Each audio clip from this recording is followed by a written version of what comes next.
یه قاری ناماشنا رو میخوام دعوت بکنم. البته آقای بوذریشون حافظ کلم هست. بالاخره یکی تو اون دنیا عاشق ما شد. بعد گفتم حاج احمد الان بالاخره من چی بخونم؟ ساعدكم الله وكان الله بعونكم. سعید تو خنگی. جزاكم الله خير الجزاء. به خدا من این واژه‌ها رو به کار نبردم. سعید تو دیوونه چیزای دیگه میخونی؟ وهذا سيكون لكم ذخرا. با فارسی بگو.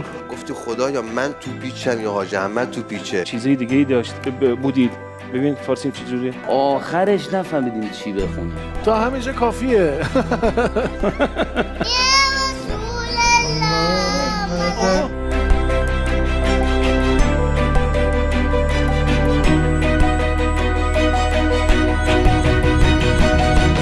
حضرات آقایان، من سکوت میکنم، شما بپرسید فقط.